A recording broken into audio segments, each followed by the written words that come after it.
Hello and welcome to the Consistency Project with E.C. Sinkowski. My name is Patrick Cummings, and every week I have the distinct privilege of presenting EC with a question about nutrition, fitness, and the choices we can all make to live a healthier, more functional life. By exploring both the principles at play and the actions worth taking as a result, we aim to get you thinking, get you moving, and get you taking more consistent steps toward optimizing your well-being. Thank you so much for tuning in. And how you doing, EC? Great, thank you. Awesome. We are going to kind of do, I don't know if it's a formal part 2, but it's definitely a continuation of our last episode. In our last episode, we broke down a lot of the reasons why your 10 principles of nutrition are your 10 principles of nutrition. And so for folks who maybe haven't listened to the previous one, probably makes sense to kind of go back, review that, certainly review the 10 principles. But today we're going to talk about something that you've talked about before, this how to do nutrition, or a progression of how to do nutrition, right? And so just to give us a slight preview before we kick in, you've posted this on Instagram before, and we'll link to it in the show notes, but you've got a 6-step process, basically. The first one being the 800-gram challenge, which we've certainly talked about before, but we'll continue to do today. The second step is something that you've called lazy macros, which is something I've seen you talk about before, but I'm curious about because I personally haven't dived into that or what that means. And then steps 3 and 4 is to introduce lifestyle factors, sleep and exercise. Step 5 is macros. And step 6 is something that you're calling choose your own adventure. So that's fun. So we're going to kind of get through what those each mean, why it's important that you see this or that folks see this as a progression. But where should we start? Am I right to say that this is kind of a continuation of the principles conversation we had last time? Totally. Yeah, the 10 principles are the background, right? The why. Why do we have to pay attention to calories? Why do we have to pay attention to the quality of our food? And that's all great to understand this framework. But then ultimately people are like, okay, great. Now I have all this knowledge, this scientific knowledge. What do I do? Like now I'm in the kitchen. Like how do I actually go about doing this? What are the day-to-day choices? Yeah. And I mentioned this with the Principle podcast, but the idea is there's lots of ways to skin this nutrition cat, right? Like there's lots of ways to do the how, the day-to-day stuff. And this is my how. This is the way that I recommend for people to implement it. But I do always like to keep stressing that it's just one way. You know, we see people have success with paleo. We see people have success with intermittent fasting. So this is the way that I think people can really be successful. Before we get into the progression, I'm curious about how people kind of build out the frameworks that they've built out. Like, how long did it take you to figure out, okay, this is step 1 and this is step 4? Has this been something you've been working on kind of consciously for a while? Or did you just kind of wake up one day and realized, oh, you know what? I've got all these steps. I just need to call them a progression and I've got something. Right. Yeah, I wish it was the latter, but definitely just over years of trial and implementation. And I would say that, and we can get into the steps shortly, but I would say too that some of that exercise lifestyle stuff could actually come in at various parts. It doesn't always have to be steps 3 and 4. But really this progression, I would say, you know, I keep using the word codified, but kind of came to be in a formal approach by summer of last year with my one-on-one clients. And it was something I'd kind of been working on with the 800-gram challenge and adding protein and where do macros fit and do macros fit and all of this stuff. But it definitely came after years of experience implementing with myself and with my clients and is now part of the masterclass, kind of the part 2. And really it was heavily influenced by my experience as a CrossFit coach and trainer. You know, I think there's a ton of carryover there. And it's just this idea of like building difficulty as we go, you know, making sure that especially step 1, but especially step 1, you know, where can I get buy-in? What's something that is something they can do that they're interested and that they can see results, but they can actually do it too, right? So that they're not turned off on day 1. And then as we go, we up the ante and we make it more difficult and we get more gains as we go. Yeah. Is creating a kind of a progression to it where it goes from easier and maybe not harder, but easier to slightly more difficult or slightly more complicated. Is that simply to get some wins early in the process so the individual feels like, okay, I can do this and I am making progress and maybe this isn't as hard as I thought it was? Yeah, totally. I think that's, I don't want to say more important. Actually, at one of our podcasts with Ben, we had an interesting discussion of, you know, how little can you give them, but still also see results? Because there's a balance there, right? Like you want them to have wins, but you also need to have them have results. So if it's something like just drink 1 glass of water every day, they're going to get a win and they might build some motivation, but they're also not going to see any results. So do they trust you as a nutrition coach or a fitness coach? So there is definitely a balance there of like giving them something that will get that win, but also knowing that they're going to be like, wow, this stuff that you say really does work. And so there's a balance between too easy and too hard, but I do err on the side of too easy, for lack of a better word, on that first step, just to make sure I get the ball rolling in the right direction.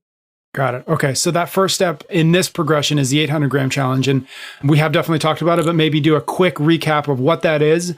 And then why is that the right, I'm going to call it a baby step. Yeah. Why is that the right baby step for the result that you're hoping people that you yourself want to get to? Yeah. 800 gram challenge, eat 800 grams by weight of fruits and veggies each day. And it's the fruits and veggies of your choice. So it can be all strawberries, all white potato, whatever. And then you continue to eat whatever else you want, your protein choices, your snack choices. So there's no restrictions or eliminations. And yeah, it's my first step because I really do think it is attainable. It's a doable volume in terms of calories and actual food volume. And the person has a ton of flexibility, right? They get to choose if they like bananas or spinach or whatever it is. Mm-hmm. And I don't want to say it's a baby step because for some people there is some difficulty there and we may in fact have to scale the 800 gram challenge.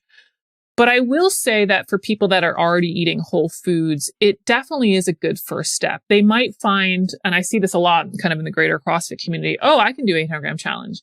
But the challenge really reveals itself on day 25 and day 30 and day 40, because then they're seeing, oh, wow, this is where I would have kind of gone off the rails, or this is where I would have, had more cheat foods or whatever you want to call them. And so there definitely is a challenge, including for myself, once you look at it across the long term, which is where we care about. So that's the first step.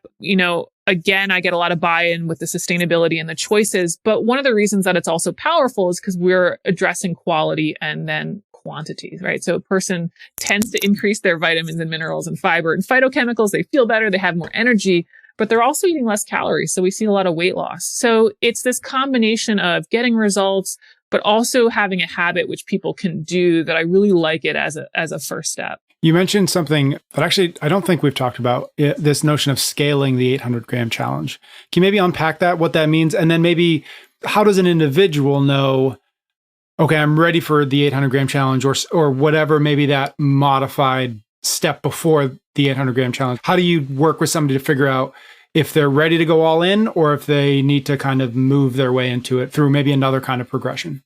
If the person is one of those people when you're talking to them about their diets and what they've done and all that stuff, and they're like, oh yeah, paleo zone, Whole30, no sugar, whatever it is, I'm like, okay, cool. You're starting with the 800 gram challenge. If the person is like, I don't really like fruits and vegetables, I don't eat any fruits and vegetables, I'm thinking, okay, we're going to scale this. And so it's really a matter of getting a sense of how many fruits and vegetables are in their diet already. And even just talking to them too. I don't think I've said it before on the podcast, but when I think about goals for people, I would like their difficulty, if we were ranking the difficulty on a scale of 1 to 10, where 10 is the hardest thing ever, to be about a 7. So I kind of want to get that sense in the conversation of like, hey, can we do 2 cups of fruits and vegetables at each main meal? If they're looking at you, like you're speaking in Arabic, then we're going to back that off a little bit. And in fact, I was just DMing with somebody. They are a nutrition coach and they've made some huge wins using the 800 gram challenge, but they literally with their clients, because it's a very standard American processed diet client population they start with 1 cup of fruit at breakfast. And then they work up from there. I mean, that's great. That's huge. That's absolutely amazing. It's just gauging where your person is. Because again, the person who's coming out of, perfect paleo zone. And if you were to tell them, well, my challenge for you is to eat a cup of strawberries at breakfast, they're going to be like, okay, this coach doesn't know anything, right? Yeah.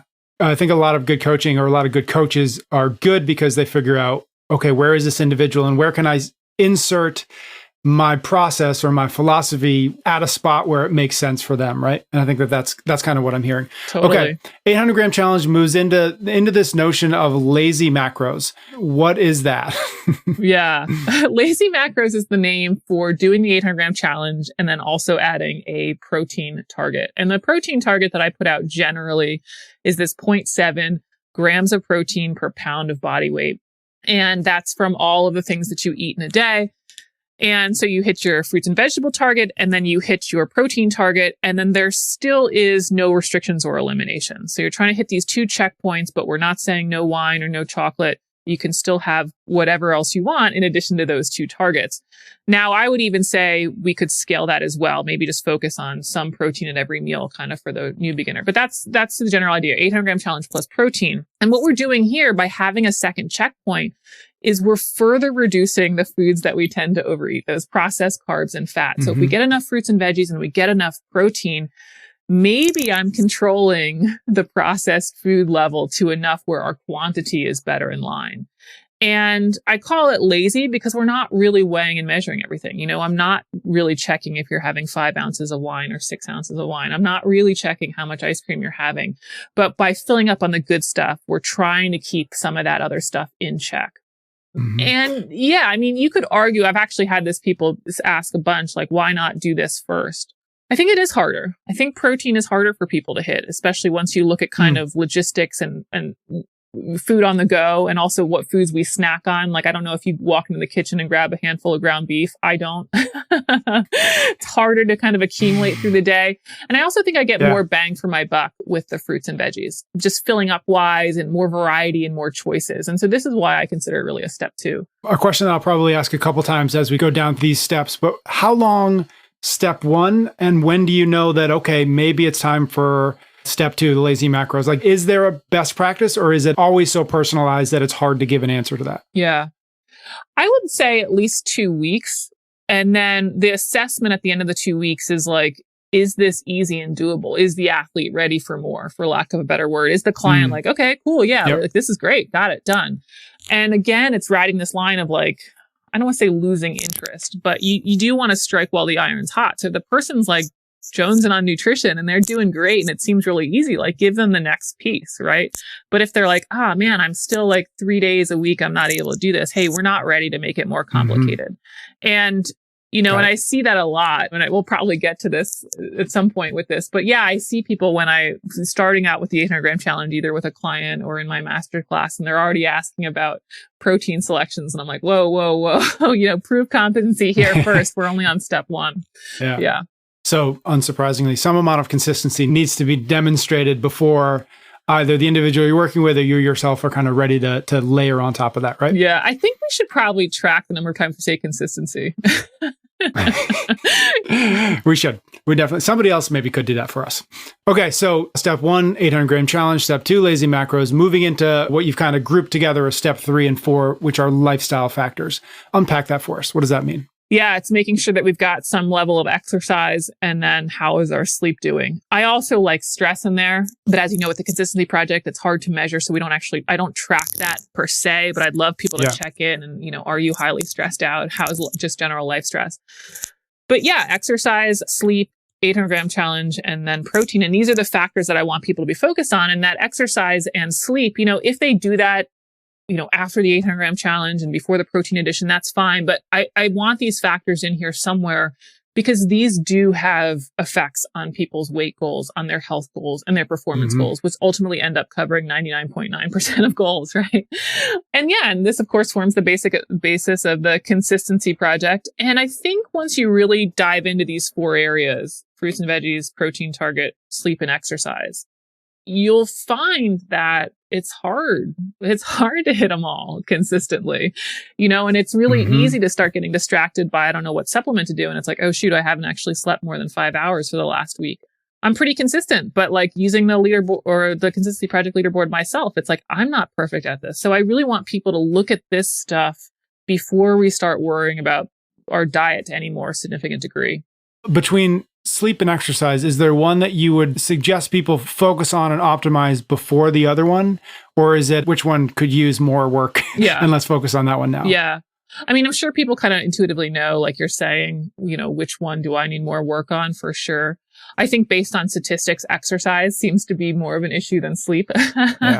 So, and I think there's just so many great things about exercise that don't have to do with weight loss. I mean, just mood, digestive function, stress relief, like learning new skills, just stuff like that I think fun, you know, play, all that stuff. So I think exercise would be where I would lean. But of course, I'm sure we all know the Mhm. person who, might be working out at like 3 a.m. because it's the only time that they can fit it in. It's like, well, maybe you should still be sleeping. Yeah. Yeah. And you talked about stress a little bit, and I think it's something that we'll probably dive into deeper in more episodes. But like, how would you recommend, you mentioned this idea of like, I'd love people to make sure they're checking in Mhm. with themselves to see where their own stress is and see if it's too high and whatnot. Do you have like a go-to way for yourself maybe, or with other folks that you've worked with to do that kind of check-in? Because I think stress is one of those things that until we are aware of it, it just becomes kind of like a steady state of stress, and we kind of get used to it to some degree. Do you have any good advice for how to check in on yourself to, well, first just see where you're at so that you can at least maybe make some adjustments if you need to? Yeah, I wish I had like a scientific way. My sanity check is probably how you react when you're cut off driving. Something Love like that. that. Or like, how do you react with the line at the drugstore or wherever you are and there's too many people in line? I think it's those things when you can Yeah. really start to be like, whoa, okay, I'm on edge, right? And I think that can just be a kind of a quick way, and that's not going to be a perfect way, but versus, I don't know, take some various, measurements in the morning. I think that'll do just fine. Mhm. Yeah. Yeah, and those of us with young kids, that's also probably a good. Instead of the traffic thing, just see how you're reacting to a 3-year-old who isn't listening. Right, or dropping food on the floor. Yeah, totally. Yeah, a good indicator. Okay, steps 3 and 4 are lifestyle factors. Step 5 is macros, Mhm. which I think you tell me. I feel like a lot of people just want to go straight there. Mhm. What about macros, and then why is it this deep into the progression? Yeah. Macros, weighing and measuring every single thing that you're eating. And you're trying to hit certain protein, carb, and fat gram targets. And then you observe the effects and you make changes to those numbers to meet your goals. And yeah, I do see people jumping to this. And I probably jumped to this at some point. I don't know. It's a double-edged sword. It's remarkably effective. So I don't like to put down people that like want to go for the gold, go for it. Right. But there's a huge drop-off rate. I mean, when you think about macros and you think about how many people out there are weighing and measuring every single thing they eat every single day and realize it's such a small fragment of the population that there's probably an adherence factor that's really difficult. And it's true. Like, I don't really like doing it myself, So I don't like jumping straight there. It is more work. And I just find that the adherence, again, drops off very quickly. So maybe we don't have to do it. Maybe we can get enough gains with the prior steps that we don't really have to do macros. Now, there are 2 reasons that I really do like macros. The first is education. It's an irreplaceable education to weigh and measure your food for a period of time, at least 4 weeks. And I'll tell you that you'll never be confused about dieting again if you really do it. If you really do it, you're not going to be confused about it. You can stop reading all the biochem. You can stop reading about insulin response. You're going to know nutrition. And so it's just an awesome, awesome education and experience. So that's one reason to do it. Even if you already have the 6-pack abs or you already have whatever, I think it's just a great nutrition education. The second is to do it if you don't have the goals you want. And that's why it's sort of step 5 here. Hey, if we didn't get what we want from 800 gram challenge, if we didn't get what we want from lazy macros, we've got to get more exacting with the diet. And I say this with any progression. If you've done keto, if you've done paleo, if you've done intermittent fasting, and you're kind of just sick of this rat race of different diets, it's time to do macros. It's time to get more exacting, take a real audit on the diet, understand what is going on, and then you can really figure out how to make changes. Mm-hmm. And again, to repeat the question before, you kind of just said, like, if you're not satisfied with where the first 4 steps have gotten you, is that simply a question of body composition? What do you recommend folks say, okay, set this up as a metric of success or not success? What is that? What is that thing before they make a decision? Okay, I'm ready to go into the specificity of the macros. Yeah. It's really whatever outcome they want. Body composition is always a top one on the list, of course. But yeah, if they're chasing some sort of health marker, if they're chasing some performance goal, those are the things to check in on. You kind of guide the process here based on what you want out of it. And I would say that you need to give the prior steps at least a couple months of really doing it honestly. You can't do the 800 gram challenge for 3 days over the course of 2 months and be like, well, I tried it, so I guess I need to do macros. That's not really it. Like, you really need to do it day in and day out. Check in on the sleep, work hard when you exercise, all of that stuff, hit the protein target before you're just like, I should do macros. And again, it's not because you can't be successful with macros. It's just, I take people through this progression all the time. I do this progression myself. It's a high drop off rate. And once you drop off, there's no more results. So we got to make sure you stay on the train. Okay. Last step. Choose your own adventure. What does that mean? And it sounds lovely. Choose your own adventure. What were those books? Wasn't that the name of the books? Yeah, anyway. That's it. Yeah. I'm pretty sure they're trademarked, so hopefully nobody sues you for it. Yeah, it's the best step because you get to decide what you need to do. You know, you get to decide if you need to continue to do macros, which some people love because they think they get to now eat whatever they want as long as they keep it in check. They love that system of accountability and checks and balances. Some people will go back to the 800-gram challenge. Some people will just come up with this, well, if I do all my meal prep earlier in the week, I stay on track and it's fine, you know, and this is where you get to decide what you need to do to get the outcome you want. And for me, it's really about the individual finding what I call their minimum effective dose. You know, what's the least amount of work they can put in to get the results they want? Like if you have to do macros to maintain the body composition you want, then that's kind of the trade-off. But maybe you can maintain the body composition you want by, I don't know, focusing on 800-gram challenge or something like that. That has a little bit less level of specificity. And so, yeah, I mean, that's what I want people to really figure out is what are the rules that set them up for success? And what have they learned over this progression that allows them to, you know, keep up with those habits? Do you get a sense from folks you've worked with, I know you talk to a lot of folks, when they're kind of at the beginning of this progression, they're like, okay, I'm going to take nutrition seriously, right? Whatever that means. Did they go so far as to figure out what those specific goals are so that they can actually then measure their progress against it? Or is there just kind of this bad habit of saying, my nutrition should be better? And then they start without any real sense of where they're trying to go to, and then how can I measure the effectiveness of this against it? I would say I probably could do a better job asking people specifically about their goals. But the reason why I don't focus on it as much, which sounds terrible, but hear me out here. I've yet to meet somebody who doesn't have weight or health goals or even performance. But here's the deal is I can argue that by addressing weight and health, I address performance. So it kind of becomes moot. Like if I was working with, let's say, and I'm going to pick a very outlier example, but it's the truth. If I was working with somebody who really needed to gain a ton of mass for football or sumo wrestling, or pick something where it's like they got to put on a lot of weight for a very specific role. Okay, we have a different strategy now, right? I just don't work with those people, or I haven't worked with those people to any significant degree. You haven't worked with sumo wrestlers? But yeah, no, not yet. That hasn't been my genre. I have worked with, oh man, that'd be awesome. I only specify, I'm sure there are though, right? Like to put on that type of mass, there's going to be somebody who's like the guru of like, you know, like how do I get people to do that?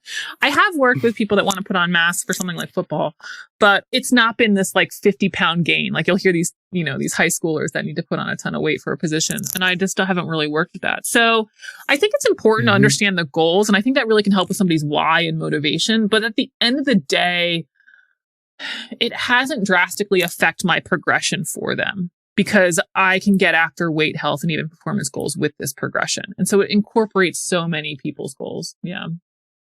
I'm curious, before we start to wrap up, what does your current adventure look like? How have you taken this? What does it actually look like in your life at this point? Yeah. On the lazy macros train, definitely 800-gram challenge is where I'm most consistent. Protein is pretty good most days, but I fall off on that more than the 800-gram challenge. And then once a year, I try to go through macros. I try to do macros once a year to kind of recheck in, recalibrate. It's something I recommend to people. So I like to do it myself. And it's also like, oh, right, that's what a tablespoon is. Got it. And again, and I think you mentioned before, but that's probably a 4-week process when you do kind of do that check back in. Yeah, I like to do macros for 4 weeks. It's tough, but I like to do it because it's just, again, that education, even for me to check in on stuff and recalibrate the eye is always a good learning experience. Yeah. Yeah. Got it. All right. Before we wrap up, anything else about this progression worth mentioning that maybe I didn't ask you about? I don't think so. I think we got it. I did a good job today. That's great. Yes. Awesome. All right, everybody. Thank you so much for listening. Thank you so much for subscribing, leaving reviews, and sharing with your friends. And we will be back next episode on the Consistency Project.